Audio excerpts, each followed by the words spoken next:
Video ini tentang analisa fundamental EXCL. Yang dibahas ada 3 poin. Poin pertama, pembahasan tentang kinerja saham EXCL. Kinerja di sini maksudnya laporan keuangan saham EXCL selama 4 tahun terakhir. Poin kedua yang dibahas di video ini adalah proyeksi pembagian dividen saham EXCL di tahun 2023 ini. Poin ketiga, di mana ini poin paling inti, yaitu pembahasan kisaran harga wajar saham EXCL. Pastikan tonton video ini detik per detiknya dan sampai habis, karena 2 sebab. Sebab pertama, karena setelah poin pertama sampai poin ketiga terbahas, kurang lebih nih kita nih ya, saya dan Anda, jadi bisa prediksi saham EXCL dalam jangka panjang. Prediksi di sini maksudnya prediksi harga sahamnya, lalu jangka panjang maksudnya 1-2 tahun ke depan. Tentunya disertai logika yang masuk akal yang nanti Anda akan tonton. Sebab kedua kenapa Anda harus tonton video ini sampai habis, karena saya punya hadiah. Yang cara dapetin hadiahnya dibahas di tengah-tengah video atau di akhir video. Hadiahnya apa? Hadiahnya adalah 3 daftar saham yang masih murah dan layak dikoleksi, beserta analisa lengkapnya. Oke, kita mulai pembahasannya. Rabu 4 Januari 2023, EXCL ditutup di harga 23.40. Sektornya EXCL ini jasa telekomunikasi, saya sebut Excel aja ya. Capek juga ya EXCL.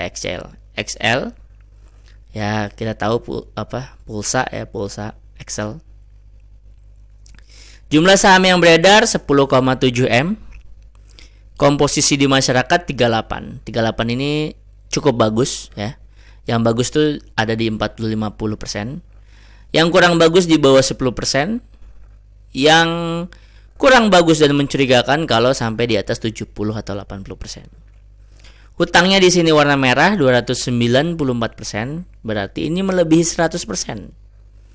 Maknanya apa? Maknanya adalah kalau amit-amitnya terjadi kenapa-napa nih si EXCL ini ya, itu dia buat bayar utangnya aja nggak mampu ya. Misalkan dia punya harta 100 juta, utangnya tuh ada 294 juta. Berarti kalau dia kenapa-napa bayar utangnya aja dia udah pontang-panting. Boro-boro punya sisa yang dibagiin ke Anda sebagai investornya.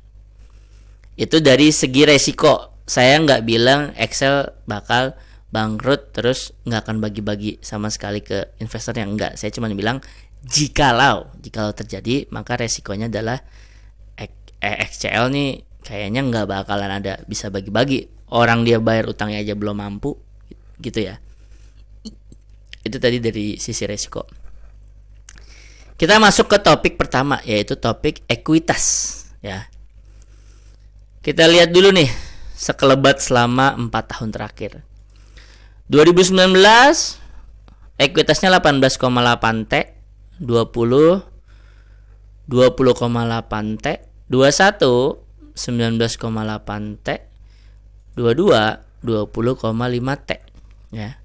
Berarti kalau dari ekuitas saat ini ya, saat video ini direkam ya, itu hampir menyamai tahun 2020, yaitu 20,8 T ya. Ini selama 4 tahun terakhir terbaiknya di 2020 ya. Sekarang di 2022 20,5, nyamain aja juga belum gitu ya. Tapi kalau dibandingin 4 tahun terakhir, ini juga nggak yang terlalu terburuk. Terburuknya di 2019, yaitu cuman 18,8 T. Kalau di logikain ya wajar sih 2020 dia naik. Dimana perusahaan semua pada pontang-panting COVID, dia naik. Kenapa? Ya kan COVID ya kan. COVID butuh di rumah, butuh apa? Internet. Nah, jadi dia naik nih, wajar. Kalau perusahaan lain kan COVID malah merana, dia malah naik nih. Ya iya, karena orang jadi banyak di rumah butuh internet. Makanya dia masuk akal kalau 2020 dia ekuitas tertinggi. Gitu ya. Kabar baiknya 2022 ya belum sama tapi mau menyamai di tahun 2020 ya. Oke, itu secara ekuitas tahunan. Sekarang tugas kita adalah ekuitas kuartal ke kuartal. Ya, kuartal 3 ke kuartal 4 berapa persen gitu kenaikannya. Itu tugas kita. Untuk menjawabnya kita bisa lihat di 2019 Q3 ke Q4-nya naiknya 1,2%. Di 2020 Q3 ke Q4 ya, itu dia turun 8,3% ya, minus 8,3%. Terus di 2021 dia naik lagi Q3 ke Q4-nya 1,3. Nah, di 2022 gimana nih? Berapa persen gitu ya? Saya nggak tahu karena ini pertama saya nggak taunya karena ini nggak stabil ya, dia nggak stabil gitu ya, nggak ada pola khusus yang bisa kita samaratakan gitu untuk memprediksinya gitu.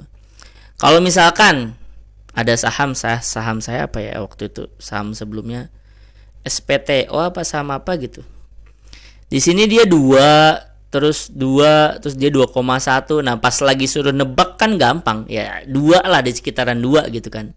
Kalau ini dia 1,2 minus 8 1,3 ya, agak bingung nih ya kan. Tapi ya daripada kita kebingungan, tapi kita bisa ilangin yang anehnya aja ya. Ini yang minus 8 nya kita minggirin, jadi kita anggap 2019 sama 2021 datanya. Ya udah, kita tulis aja 1,2 ya. Kenapa nggak pakai 1,3? 1,3 kan yang tertingginya ya. Saya tulisnya 1,2 aja. Cari harga terendahnya buat jaga-jaga. Oke, udah ya. Dengan masukin 1,2, kemungkinan berarti ekuitas EXCL ya, Q4 2022 ada di 20,8 T. Oke, selesai. Topik ekuitas selesai. Topik book value bisa Anda baca sendiri atau Anda lihat sendiri, nanti Anda pause aja. Buat Anda yang ngerti book value dan urusannya dengan PBV-PBV-an ya. Kita langsung masuk ke topik laba. Topik paling seru ya. Topik paling seru tuh laba, topik paling deg-degan itu EPS. Tapi sebelum saya lanjut, saya mau ngasih tahu hadiahnya. Hadiahnya adalah 3 daftar saham yang masih under value, masih murah dan layak dikoleksi, dan saya kasih juga beserta analisanya. Ya, cara dapetin hadiahnya adalah dengan klik link yang ada di deskripsi. Nanti di situ akan diarahin ke suatu halaman dan di situ Anda baca aja. Intinya hadiah dari saya gratis, bisa Anda ambil ya.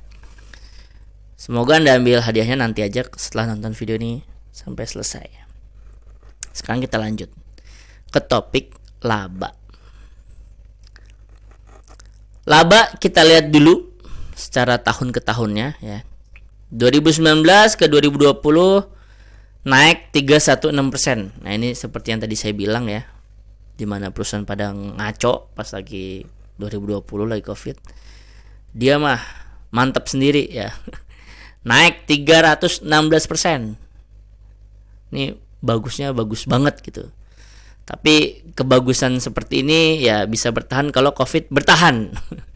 Jadi kalau saya misalkan adalah holder EXCL ya, saya suruh doa tuh saya bingung ya. Antara doa panjangkanlah Covid ya biar EXCL labanya meningkat.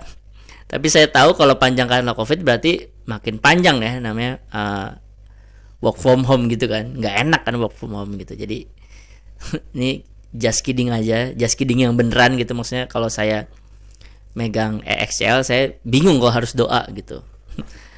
minta ke Allah, minta ke Tuhannya tuh lanjutin Covid apa enggak gitu ya. Terus ke 2020 ke 2021 ya, selesai Covid, nah dia langsung minus 51% ya kan. Naik karena Covid perlahan hilang, turun 51%. Lalu di 2022 turun lagi. Jadi 2020 ke 2021 udah turun minus 51. Lalu ke 2022 ke tahun berikutnya minus lagi, minus 3% ya. Itu secara kemampuan dia menghasilkan laba minus nih posisinya.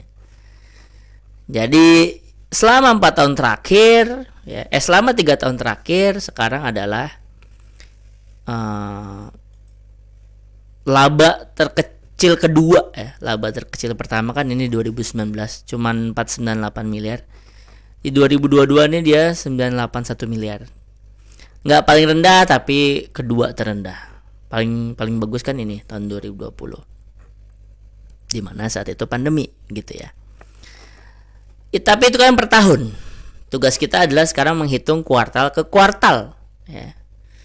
Sama kita flashback aja 2019 Q3 ke Q4-nya 43%. 2020 Q3 ke Q4-nya minus 82%. Nah, ini Q3 ke Q4-nya sadis banget ya. Kayaknya nih Q3 2020 kayaknya puncak-puncaknya, terus Q4 tuh udah mulai longgar kayaknya PPKM ya. Makanya langsung anjlok banget dia labanya. Lalu 2021 ya membaik, Q3 ke Q4-nya 27%. Nah, sekarang berapa nih Q3 ke Q4 di 2022? Nah, sejujurnya saya kalau yang seperti ini sama kayak tadi susah ditebak. Di sini 43, di sini minus, di sini 27. Nah, kita ilangin aja yang ini ya, 2020 karena naiknya karunia karena Covid, turunnya juga karena Covid-nya udah mulai mereda. Jadi kita anggap aja 43 sama 27. 43 sama 27. Nah, gimana tuh nebaknya ya kan, yang 143 yang 127. Bingung kan? Jadi kalau saya harus menebak di 2022, saya beneran no clue gitu. Harus masukin 27 nggak punya alasannya ya, kecuali saya tahu dalemannya Excel prospeknya gimana. Mau masukin 43 apa dasarnya akan ke 43 gitu ya. Sedangkan labanya aja makin turun, ekuitas naik tapi biasa aja gitu kan, dan nggak paling bagus juga gitu kan. Jadi di sini saya beneran no clue ya, nggak tahu harus masukin 27, nggak tahu harus masukin 43. Yang pasti saya nggak masukin minus 82, yang pasti nggak itu. Jadi saya tambah bagi 2 aja ya, 43 tambah 27 ya, itu berarti 70% bagi 2 berarti 35. Tapi 35 itu kan di atasnya 27 ya. Jadi saya masukin 27 aja ya. Ceritanya sama. Soalnya ini saya benar no clue ya. Enggak ada clue sama sekali. Kalau hanya dilihat dari laporan keuangan nih, kebetulan Excel nih adalah yang no clue, tidak memberikan clue sama sekali. Jadi topik laba ditutup dengan saya memprediksi Q3 ke Q4 2022 masukinnya angkanya 27% perubahannya ya. Kita lanjut ke topik paling mendebarkan, yaitu topik EPS. Tapi sebelum saya lanjut, ini udah di menit 13 dan Anda masih nonton ya. Kemungkinannya antara 2 Anda masih nonton. 1, cara nyampein saya Anda suka, atau mungkin sekalipun Anda nggak suka sama cara nyampein saya, mungkin analisanya berbobot, mungkin ya. Entah yang ke-1 atau yang kedua yang terjadi pada diri Anda, saya minta tolong Anda untuk like dan tulis EXCL di komen ya. Ya, karena apapun alasannya di antara 2 itu Anda masih nonton sampai sekarang gitu ya. Jadi tolong banget untuk like video ini dan tulis EXCL di komen. Nggak nyampe 5 detik kan? Oke. Terima kasih banget untuk Anda yang mau melakukannya. Lanjut. Dengan kita mengerjakan PR kedua dan PR ke-1, prediksi EPS Q4 Excel itu ada di 116. Tugas kita adalah memprediksi, memutuskan berapa DPR-nya dia, berapa bagi-baginya dia dividennya gitu ya. Di 2019 dia baginya 30%, di 2020 91%. Wih, baik ya, dia ketika banyak duit baik dia ya, 91%. 2021 42%. Nah, lagi-lagi kalau saya harus masukin DPR-nya berapa, saya bingung. Ini 30, ini 91, ini 42. Yang pasti bingung nih saya. Oke, pesimisnya ceritanya dia mungkin nanti baginya 30%. Confidentnya saya, dia bagiin di 42 atau 55%. 55 itu apa? 55 itu rata-rata dari 3 tahun terakhir. Optimisnya 91. Ini optimis banget dia bakal bagiin 91 ya. Kalau saya harus nebak, saya akan ngisi di angka 42. Kenapa? Karena 30% ya terendah selama 3 tahun terakhir ya. 91 tertinggi selama 3 tahun terakhir. Yang make sense ya mungkin baginya di 42 lagi lah, atau mungkin sekitar di 55. Ini bukan 55, 52. Rata-ratanya 52 gitu. Nah, kalau Excel nih beneran baginya 42%, maka harga murahnya Excel itu ada di 488. Dimana kalau di harga sekarang ya 2340, 488 itu udah kelewat 79%. Ya. Dan harga wajarnya ada di 732, udah kelewat 69.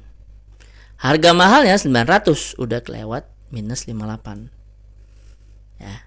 Ini kalau tadi pakai perhitungan 42. Kalau pakai anggapan 30%, wah lebih ngenes lagi. Lebih ngenes lagi ya. Menuju harga termurahnya udah kelewat 85. Menuju harga wajarnya udah kelewat 78. Menuju harga mahal ya. Harga termahalnya aja udah kelewat 70%. Gitu ya. Mungkin sampai sini ada pengen nanya dulu nih. Mungkin hitung-hitungan Mimin nih terlalu ketat nih. Masa iya harga mahalnya aja udah kelewat 70%. Ya, menurut analisa saya yang saya pakai, yang saya jalanin, yang saya bisa ngasilin sekitar 20-25% gitu ya, kurang dari setahun. Itu saya pakai analisa Excel ini gitu. Ya, dan saham-saham yang lain itu juga ngitungnya gini. Nah, kebetulan si Excel ini ya, si XCL ini kebetulan ya kalau pakai hitung-hitungan saya ya udah kelewat, bahkan di harga termahalnya udah kelewat. Soal urusan dia kelewatnya bahkan sampai 70% dan mungkin dia bakal lebih naik lagi, itu saya nggak urusan ya. Saya menilainya saham Excel ini murahnya ada di harga 349 dan mahalnya di 697. Jadi kalau saya pribadi, saya bakal skip Excel ini ya. Gitu. Ini tadi 30%. Kita anggap aja tiba-tiba dia baiknya kayak zaman dia pandemi ya, 91%. Kita pakai yang paling optimis deh. Nah, kalau pakai 91% sekalipun, harga termurahnya tuh juga udah kelewat 55%. Harga wajarnya udah kelewat 32%, harga mahalnya udah kelewat 10%. Jadi udah pakai 91% pun, yang menurut saya kayaknya hampir nggak mungkin gitu ya dia bagiin 91%, kecuali pandemi lagi gitu ya. Itu juga udah kelewat dari harga mahalnya gitu. Ini kalau saya gitu ya. Jadi saya nggak bilang pasti sesuai, tapi kalau pakai analisa saya seperti ini gitu. Jadi Excel ini secara ekuitas nggak paling bagus selama 4 tahun terakhir ya. Naik, tapi nggak paling bagus. Terus labanya bahkan berkurang dibandingin tahun kemarin, yang mana tahun kemarinnya juga berkurang dari tahun kemarinnya lagi ya. Terus juga dividennya nggak jelas gitu. Hutangnya tinggi bener ya. Jadi saya nggak melihat alasan khusus untuk masuk Excel ini kalau dari nganalisa laporan keuangan. Kalau Anda tahu prospek Excel lebih dalam, lebih ke prospek bisnisnya, masa depannya segala macam, mungkin terjadi perubahan komisaris, perubahan apa gitu yang menjalankan Excel ini gitu. Monggo. Tapi kalau dari secara analisa laporan keuangan doang selama 4 tahun terakhir, maka Excel ini udah not recommended karena tidak ada yang terlalu wow dan juga harganya mahal. Gitu aja dari saya. Sebagai penutup dan pengingat, penutupnya kalau Anda suka style saya, cara menyampaikan, atau Anda suka materi videonya, bolehlah Anda subscribe channel ini, channel Saham Nyantai, channel yang ngebahas analisa saham supaya holdernya itu bisa nyantai ya saat ngehold, nggak buru-buru, nggak FOMO, nggak deg-degan. Terus sebagai pengingat, kalau Anda mau dapat hadiah dari saya yaitu 3 daftar saham yang masih under value, layak dikoleksi dan juga disampaikan analisa lengkapnya, klik link yang ada di deskripsi atau di komen yang saya pin. Semoga bermanfaat. Assalamualaikum warahmatullahi wabarakatuh.